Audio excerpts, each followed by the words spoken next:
이제는 기준금리가 인하가 되지 않을 것이냐 기대를 하는 분들이 많은데 이제부터 위험한 시즌이 시작된다고 생각을 합니다. 그러니까 실제로는 이제는 좀 장기전을 비워야 될 때가 아닌가요? 부동산 가격은 상승했으나 실질적인 가치는 하락을 했다는 거죠. 잠재 수요자들은 점점 늘어나는 마켓에 깔려있는 물건들은 공급이 정해져 있어요. 그때 금리가 낮아진다면은 이제 가격이 안녕하세요. 지오플랫의 제이슨입니다. 한국 시간으로 어제 미 연준에서 기준금리가 5.5%로 동결이 되었죠.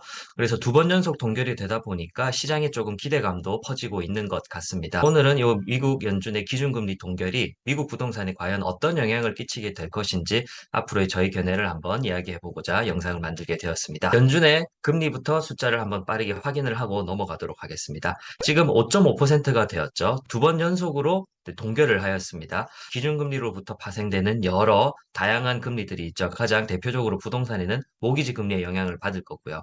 금리가 두 번 연속이나 동결이 되었으니 이제는 곧 기준금리가 인하가 되지 않을 것이냐라고 기대를 하는 분들이 많은데 이제부터 위험한 시즌이 시작된다고 생각을 합니다. 미국 부동산 빙하기는 이제부터 본격적으로 좀 시작이 될 것 같습니다. 그러면 실제로 미국의 파월 의장이 어떤 말씀을 하셨는지 기사를 좀 빠르게 확인해 볼 필요가 있겠죠. 네, 미국이 2% 성장을 해도 잠재 성장률이 밑돌 가능성이 있다. 또한 물가 싸움을 끝낼 정도는 아니라고 표현을 했습니다. 애초에 선을 그은 거죠. 기준금리를 동결을 하기는 했으나 아직 인플레이션율이 연준의 목표치인 2%에 도달하지는 않았다. 이렇게 해석을 할 수가 있겠습니다. 그리고 가장 좀 핵심적인 코멘트도 있습니다. 한두 번 동결하면 다시 올리기 어려울 것이라는 생각이 있는데 이는 사실이 아니다. 이게 어떤 의미일까요? 오히려 추가적으로 올릴 수 있는 가능성 또한 시사를 하고 있습니다. 두 번 연속 동결이 되다 보니까 곧 인하를 할 거다라는 기대감이 시장에 퍼지고 있는데 사실은 유지 정도를 넘어서 올릴 가능성도 배제하지 않고 있다. 이렇게 해석을 할 수가 있습니다. 그러니까 실제로는 이제는 좀 장기전을 준비해야 될 때가 아닌가요? 이렇게 바라볼 수 있고요.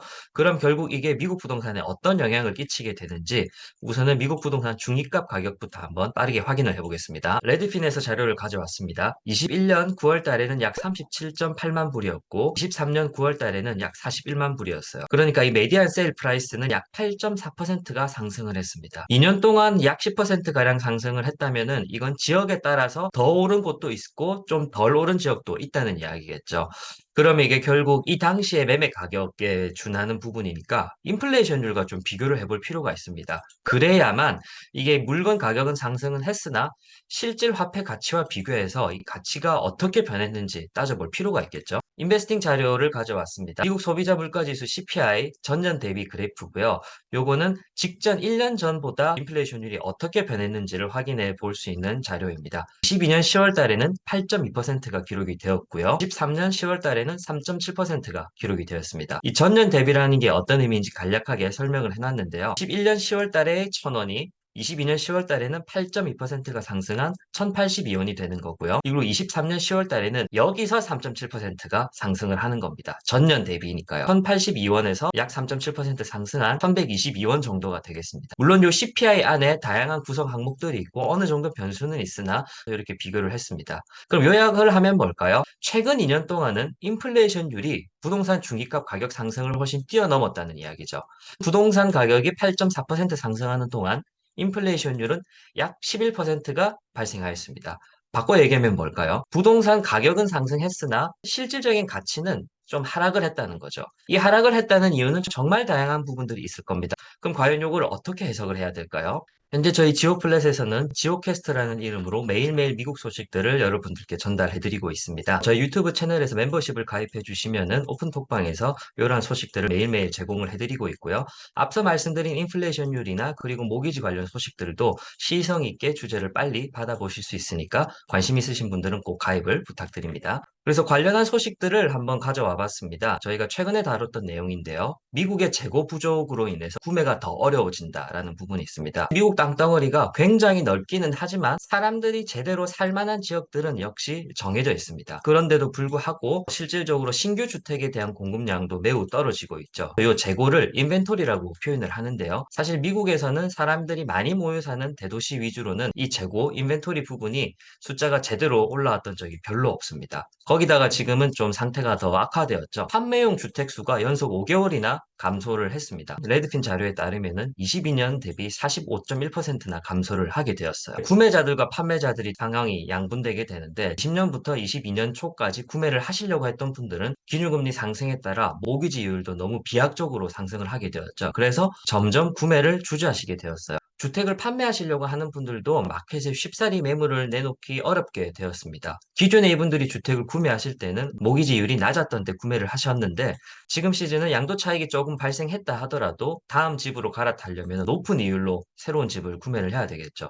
그러니까 기존 주택들이 마켓에 나오지 않는 현상들이 계속 잠김 현상들이 발생하고 있습니다. 그러다 보니까 구매 대신 렌트를 선택하는 분들이 매우 늘어나게 되었습니다. 이걸 역설적으로 이야기하면 뭘까요? 마켓에서 투자용 집에 대한 수익률이 점점 올라갈 수도 있다라고 표현을 할 수가 있겠죠. 다만 그렇다고 하더라도 이러한 현상이 주택 재고를 해결하는 데는 크게 도움이 되지는 않을 것 같습니다. 그래서 사실 인플레이션이라는 부분이 여러모로 저희 전반적인 주거 환경을 악화시키고 있다. 이렇게 표현을 할 수가 있겠습니다. 그럼 모기지 숫자도 한번 봐야 되겠습니다. 대부분 미국인들은 집을 구매하실 때 30년 고정 모기지를 이용해서 조달을 하시는데요. 지금 30년 고정 모기지가 8%를 쳐버렸습니다. 굉장히 높은 숫자죠. 그러다 보니까 1995년 이후 모기지 수요가 최저치를 기록을 하게 되었습니다.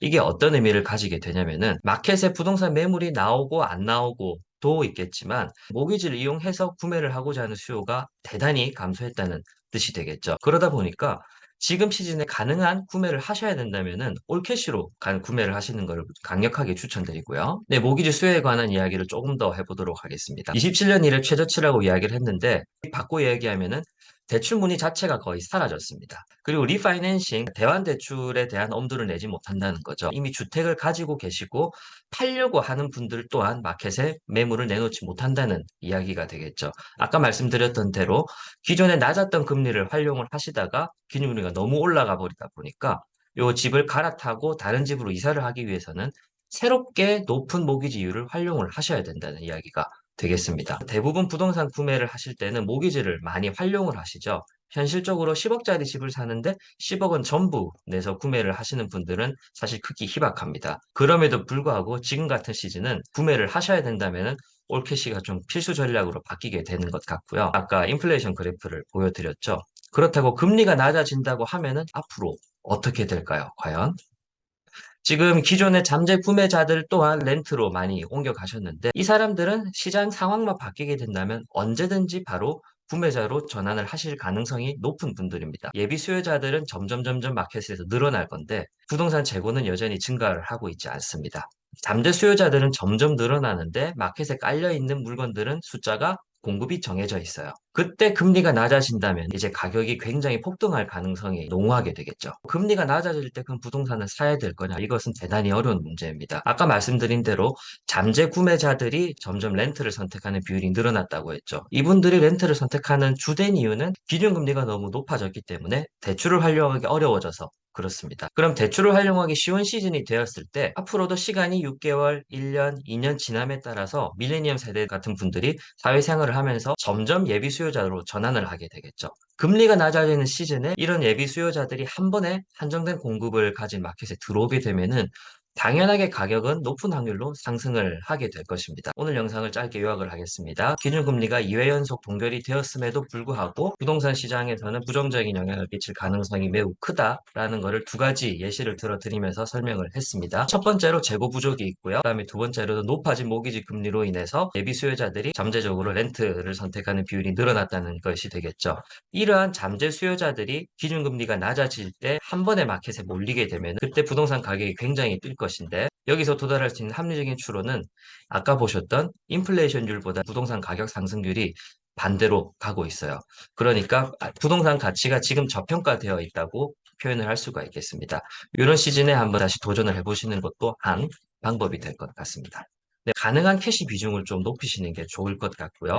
오늘도 영상이 도움이 되셨으면 좋아요, 구독 꼭 눌러주시고 앞으로도 좋은 영상으로 찾아뵙도록 하겠습니다. 감사합니다.